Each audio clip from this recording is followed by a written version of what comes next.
Okay जी, तो आज से लगभग कुछ दिनों पहले मैंने एक वीडियो अपलोड की थी जिसके अंदर मैंने आपसे एक बहुत ही स्ट्रेट फॉरवर्ड बात की थी। एक रियलिटी चेक वीडियो थी जिसके अंदर हम लोगों ने बात की थी कि क्या आप लोगों को depending on your situation Canada आना चाहिए या फिर नहीं आना चाहिए। तो उसी वीडियो में मैंने एक चीज़ की बात की थी कि मैं आने वाले कुछ समय में एक और वीडियोस लेके आऊँगा जिनके अंदर कि हम लोग पीएनपी प्रोग्राम्स के बारे में बात करने वाले हैं।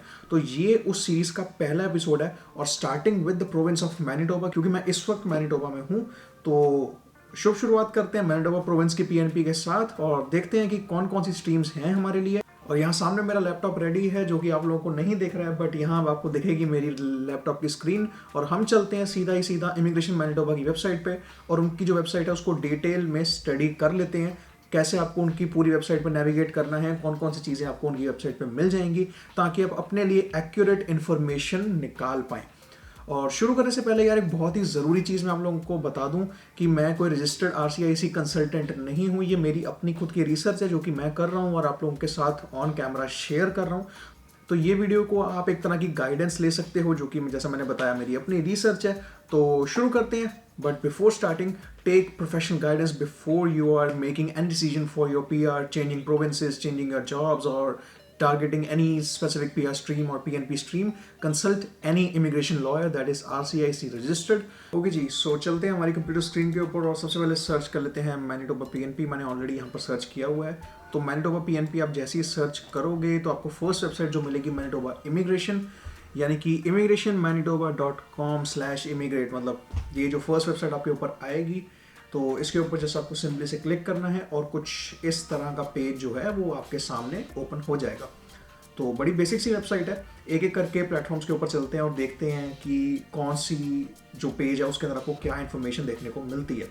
तो सबसे पहले भाई चलते हैं चूज मैनिटोबा। तो इसके अंदर आपको अलग अलग 4 ड्रॉप डाउन्स मिलते हैं। सबसे पहला जो आपको मिलता है वर्क इन मैनिटोबा। इसके अंदर एक और चीज़ है वो उसके बारे में हम आगे बात करते हैं। फिर आता है स्टडी इन मैनिटोबा, फिर आते हैं वेलकम इन कम्युनिटीज और फिर मैनिटोबा रीजनल इकोनॉमिक प्रोफाइल्स। तो स्टार्ट करें अगर वर्क इन मैनिटोबा से। तो देखो, अगर आप लोगों को नहीं पता है कि जो आपको अगर कोई जॉब मिल रही है, सो मैं वो कैसे चेक करूँ कि वो जो जॉब है मेरी वो मैनिटोबा की इन डिमांड स्किल्स में आती है या नहीं आती है। तो उस चीज़ का जो सोल्यूशन है वो यहाँ पर आपको देखने को मिलता है। अब जैसे इस वर्क इन मैनिटोबा के ऑप्शन पे आओगे आपको दिखेगा मैनिटोबा इन डिमांड ऑक्यूपेशंस।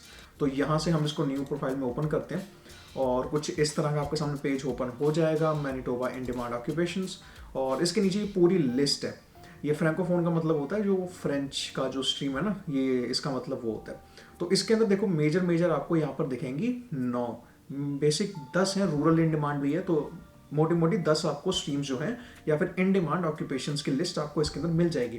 तो जैसे सबसे पहला business finance and administration occupations. तो इसके अंदर आपको जो जॉब्स हैं उनकी लिस्ट मिल जाएगी with their NOC codes, tier level जो उनके कॉम्प्लीमेंट में टीयर लेवल आएगा वो भी होगा।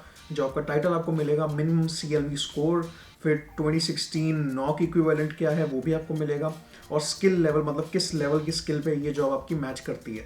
तो ये सब कुछ आपको हर एक कैटेगरी के अंडर देखने को मिल जाएगा। अब लेट्स सपोज आप किसी कंपनी में जो है फाइनेंशियल एडवाइजर लग जाते हो, तो ये टियर 1 की जॉब है, CLV आपको मिनिमम 5 चाहिए, स्किल लेवल A की जॉब है। तो ऐसे मतलब जो भी आपकी मतलब कहीं भी आपकी जॉब लग जाती है, मेजरली अगर वो नॉक P है तो आपको यहाँ से पता चलेगा कि वो इन डिमांड में है या नहीं है। और इसके अलावा अगर आप देखो ओंटारियो में क्या था कि ये जो रिटेल सेल सुपरवाइजर हो गया, फूड सुपरवाइजर हो गया, इनको PNP से बाहर कर दिया था काफ़ी टाइम पहले ही। बट मैनिटोबा में आपको ये चीज़ का अभी भी बेनिफिट है क्योंकि ये एकदम अपडेटेड लिस्ट है। मैं आपके सामने इमिग्रेशन मैनिटोबा की वेबसाइट से इसको मैं रिट्रीव कर रहा हूँ। तो यहाँ पर आपको अभी भी ये चीज़ इन डिमांड देखने को मिलती है। तो इससे कहीं ना कहीं इंडिकेशन ये जा सकती है कि आपको आने वाले कुछ टाइम में या इनकमिंग फ्यूचर आपको कुछ ना कुछ इससे हेल्प हो सकता है मिल जाए। देखो, कुछ भी चीज़ की श्योरिटी नहीं है, आप जहाँ मर्जी रह लो, चाहे Ontario, BC, Montreal, Manitoba, Nova Scotia, कहीं भी चले जाओ, किसी भी चीज़ की आपको गारंटी नहीं मिल सकती, बट स्टिल एक चांस वाली बात होती है। तो यहाँ पर इस पेज के ऊपर हमें चांस तो हमारा पता चल गया। उसके अलावा अगर आप यहाँ पे रूरल इन डिमांड देते हो, क्योंकि रूरल आजकल बहुत ज़्यादा चर्चा में आया हुआ है, तो उसके अंदर ये 2 ही ऑक्यूपेशन है, नर्स एड्स हो गए और उसके बाद इंडस्ट्रियल बुचर्स हो गए, मीट कटर्स हो गए। तो ये टियर 4 टियर 5 की जॉब्स हैं। और आपको पता है तो वेल एंड गुड, नहीं पता तो मैं बता देता हूँ, एक न्यू स्ट्रीम अभी अभी आई है टियर 4 और टियर 5 के लिए, थी तो काफ़ी टाइम पहले से, बट उसको परमानेंट कर दिया गया है। तो उसके ऊपर अगर किसी को कुछ नॉलेज चाहिए तो नीचे कॉमेंट ऑन कर दो। मैं, क्योंकि वो कोई इतना बड़ा टॉपिक है नहीं जिसके ऊपर एक अलग से मैं वीडियो बनाऊँ, तो मैं वैसे ही कुछ भी अगर किसी का कोई सवाल है तो नीचे कमेंट बॉक्स में ज़रूर बताओ। मैं उसका जितनी मुझे नॉलेज होगी या जितनी मैं रिसर्च करके नॉलेज निकाल पाऊंगा 100% आपको उस चीज़ का जवाब मिलेगा।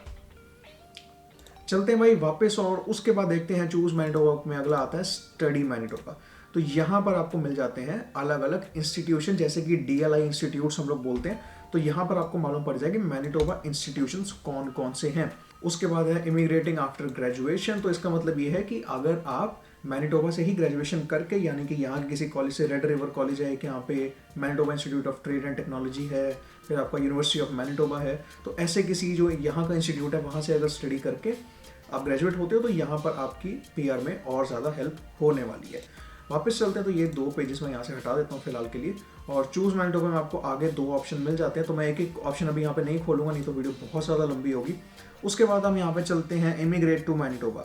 अब यहाँ पर ये जो आपकी हैं बेसिक जो स्ट्रीम्स होती हैं, ठीक है, अब वो स्ट्रीम्स आपकी यहाँ पर नीचे भी मेंशन है। स्किल्ड वर्कर होगी, इंटरनेशनल एजुकेशन होगी, बिजनेस इन्वेस्टर होगी, या फिर फेडरल इमिग्रेशन प्रोग्राम्स। तो यहाँ पे भी हम चलेंगे, बट सबसे पहले यहाँ चलते हैं स्किल्ड वर्कर। तो स्किल्ड वर्कर में आपके पास आती हैं 2 स्ट्रीम्स मेजर, ठीक है, स्किल्ड वर्कर इन मैनिटोबा या स्किल्ड वर्कर इन ओवरसीज। अब देखो, मैं यहाँ पर टारगेट कर रहा हूँ अभी के लिए स्किल्ड वर्कर इन मैनिटोबा। तो यहाँ पे अगर हम इसकी एलिजिबिलिटी पे चलते हैं, मैं पेजेस इसलिए अलग अलग ओपन कर रहा हूँ ताकि हमें ढूंढने में कुछ इशू ना आए बाद में। तो इसके अंदर आपको इस पेज पे आपको पूरी एलिजिबिलिटी मिल जाएगी स्किल्ड वर्कर इन मैनिटोबा। इसके अंदर क्वालिफाइंग एम्प्लॉयमेंट, मतलब ये चीज़ें जो है आपको डिटेल में स्टडी करनी है। कुछ भी डिसीजन अपना लेने से पहले, मैं ये बार बार कह रहा हूँ, सिर्फ इस वीडियो के बेस पे या किसी भी वीडियो के या किसी की बात सुनने के बेस पे अपना डिसीजन मत बनाओ, क्योंकि ये डिसीजन आपका लाइफ को किसी भी डायरेक्शन में लेके जा सकता है, पॉजिटिवली और नेगेटिवली बोथ, ठीक है। तो ये जो वेबसाइट्स हैं इनका आपको लिंक नीचे डिस्क्रिप्शन में मिलेगा, और ये जो अलग अलग पेजेस भी हैं इनका भी मैं कोशिश करूंगा लिंक आपको अलग से जो है डिस्क्रिप्शन में मिल जाए, ताकि किसी को ढूंढने की ज़रूरत ना पड़े। जैसे ये एलिजिबिलिटी का अलग से पेज है स्किल्ड वर्कर इन मैनिटोबा का, तो उसका ये जो लिंक है ऑलरेडी मैं आपको डिस्क्रिप्शन में प्रोवाइड कर दूंगा। उसके बाद भाई उसके बाद आगे चलते हैं सेटल इन मैनिटोबा। अब ये देखो अलग अलग चीज़ें हैं, तो यहाँ पर बहुत सारी ऐसी चीज़ें आ जाती हैं। आप पढ़ना चाहो तो इस वेबसाइट पे पहुँच के रीड कर सकते हो अपने हिसाब से। तो ये देखो ऑफिशियल वेबसाइट है immigrationmanitoba.com। तो यहाँ से आपको जो इन्फॉर्मेशन मिलेगी वो अप टू डेट और लेटेस्ट इन्फॉर्मेशन होगी। उसके अलावा देखो इंटरनेशनल एजुकेशन। अब इसका बेसिक मतलब ये है कि अगर आपने मैनिटोबा से स्टडी की है और आप यहाँ पे ही काम कर रहे हो, इधर ही आपका सेटल होने का प्लान है, तो ये जो बेसिक इंटरनेशनल स्टूडेंट स्ट्रीम होती है वो बेसिकली ये वो चीज़ है, ठीक है। अब इसके अंदर चलते हैं और देख लेते हैं कि ये क्या चीज़ आती है हमारे पास। अब इसके अंदर आपको 3 और चीज़ें मिल जाती हैं। देखो बहुत ज़्यादा कॉम्प्लिकेटेड चीज़ें हैं, PNP थोड़ी इजी नहीं है समझने के लिए, क्योंकि इनकी वेबसाइट जो यहाँ की जो गवर्नमेंट वेबसाइट्स हैं बहुत ज़्यादा अलग तरीके से डिज़ाइन की होती हैं। तो मैं इसीलिए बार बार कह रहा हूँ इस वेबसाइट पे आके अपने हिसाब से पूरी अपनी रिसर्च कर सकते हो। सबसे पहले आता है भाई करियर एम्प्लॉयमेंट पाथवे, फिर आता है ग्रेजुएट इंटर्नशिप पाथवे, फिर इंटरनेशनल स्टूडेंट एंटरप्रेन्योर पायलट। अब इस वाले के अंदर जितना मुझे इसके बारे में नॉलेज है और जितना मैं लोगों से मैंने सुना है उसके बारे में है कि अगर आप स्टूडेंट हो, ग्रेजुएट हो चुके और यहाँ आपने कोई अपना बिजनेस एस्टेब्लिश कर लिया तो आप इस स्ट्रीम को टारगेट कर सकते हो। उसके बाद भाई चलते हैं बिजनेस इन्वेस्टर। ये आपकी बेसिक जो आपने मतलब बिजनेस इन्वेस्टमेंट अगर कोई कर दी है यहाँ पे तो आप ये स्ट्रीम कर सकते हो। फिर इमिग्रेशन जो प्रोग्राम्स हैं, ये जहाँ के ये जो मतलब फेडरल इमिग्रेशन प्रोग्राम्स हैं, ये पेज तो चलो बहुत छोटा सा है बट इसके अंदर सारी वो जो फेडरल की होती है ना प्रोग्राम्स, वो सारी ही आपको यहाँ पर मेंशन मिलेंगी। स्किल्ड वर्कर जो है जो कि फेडरल का हो गया, फिर उसके बाद कैनेडियन एक्सपीरियंस क्लास जिसको CEC बोलते हैं, फिर फेडरल स्किल्ड ट्रेड्स हो गया। एक्सप्रेस एंट्री तो सबको पता ही है, जनरल के ड्रॉस बहुत ज़्यादा हाई जा रहे हैं, 500 550 वाली वो वाली कैटेगरी है। तो ये मेरे तो एटलीस्ट किसी काम की नहीं है, तो मैं इस पेज के बारे में ज़्यादा बात नहीं करने वाला। और आई डोंट थिंक ये वीडियो जो लोग देख रहे हैं उनके भी ज़्यादा काम की होगी, बट यस अगर आपके काम की है तो इस पेज का भी मैं अलग से लिंक नीचे डिस्क्रिप्शन में दे दूंगा, और इस मेन वेबसाइट का तो लिंक नीचे आपको मिलेगा ही। और उसके बाद चलते हैं MP-NP पॉलिसीज़ एंड गाइडलाइंस में। अब ये आपको मिलेगा इमिग्रेट टू मैनिटोबा के अंदर 4th पॉइंट। देखो MP-NP का मतलब है मैनिटोबा प्रोविंशियल नॉमिनेशन प्रोग्राम। ठीक है। अब इस पेज के अंदर आपको जितने ही डॉक्यूमेंट्स आपको चाहिए वो आपको मिल जाएंगे। उसके बाद जो आपकी जनरल पॉलिसीज़ हैं हर जो स्ट्रीम है उसके रिगार्डिंग वो आपको यहाँ पे मिल जाएंगी। नीचे आपको एग्रीमेंट्स और ये सब, ये जो मतलब प्रोटेक्शन एक्ट्स हो गई, ये सब आपको नॉलेज मिलेगी। इनकी कोई हमें इतनी ज़रूरत नहीं है। बट हम चलते हैं अब यहाँ पे, और policies and procedures skilled worker stream. तो यहाँ पे एक्रोबैट में ओपन हो चुकी है मेरे पास फाइल, और ये पॉलिसीज़ एंड प्रोसीजर्स की पूरी फाइल है। तो ये जो पीडीएफ है, ये अगर किसी को चाहिए तो मुझे इंस्टाग्राम पर मैसेज कर देना, मैं वहाँ पे इसको डायरेक्टली शेयर कर दूंगा, या फिर मैं नीचे डिस्क्रिप्शन में एक मतलब ड्राइव का लिंक लगा दूंगा, तो उसके अंदर से आप ये डायरेक्टली डाउनलोड कर सकते हो।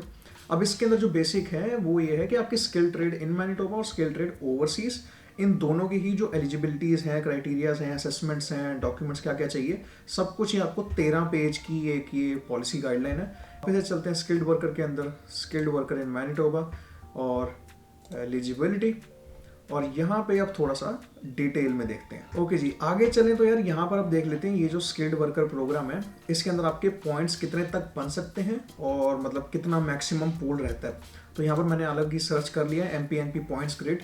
ये आप जैसे ही गूगल पे सर्च करोगे तो इसका भी मैं लिंक नीचे डिस्क्रिप्शन में डाल दूंगा ताकि आपको ईजी रहे ढूंढने में। तो ये जो फर्स्ट वाली आपका जो पेज आता है ना, वो आपको ओपन कर लेना है, MPNP expressions of interest ranking points grid. अभी जो एक्सप्रेशन ऑफ इंटरेस्ट है ये बेसिकली है कि आप डायरेक्ट PNP अप्लाई नहीं कर सकते, आपको पहले EOI अप्लाई करनी होगी। अगर आपको EOI में इन्विटेशन आ जाता है then you are eligible to applying for MPNP। ये यहाँ का प्रोसीजर है, बाकी जो हमारे वीडियोस में बात करेंगे हर प्रोविंस का क्या मतलब कैसा सिस्टम है। तो फिलहाल यहाँ पर एक्सप्रेशन ऑफ इंटरेस्ट में आपको एलिजिबल होने के लिए ये आपकी पूरी प्रोफाइल ग्रिड है यहाँ पर, और यहाँ से मैं इसको थोड़ा सा बड़ा कर लेता हूँ और ऊपर चलते हैं। देखो असेसमेंट फैक्टर्स हैं और रैंकिंग पॉइंट्स कितने का आपको मिल सकते हैं। तो जो सबसे पहला असेसमेंट फैक्टर आता है वो आता है लैंग्वेज प्रोफिशिएंसी। अब इसके अंदर फर्स्ट लैंग्वेज जो कि आपकी जो भी मतलब इंग्लिश है या फ्रेंच है जो भी है ना, तो अब जैसे इंग्लिश है मेरी, लेट्स सपोज इंग्लिश है, तो CLB 8 और हायर, जैसे मैंने आपको बताया था उसके अंदर मिनिमम CLB 5 था। जैसे मेरी पोस्ट है तो उसके अंदर CLB 5 था मिनिमम। बट अगर आप CLB 8 और हायर ले आते हो, ये बेसिकली 777-8 की बात है। अगर आप 777-8 या मतलब अच्छी बैंड स्कोर लेके आते हो तो आपको 25 पॉइंट्स पर बैंड आपको देखने को मिलेंगे।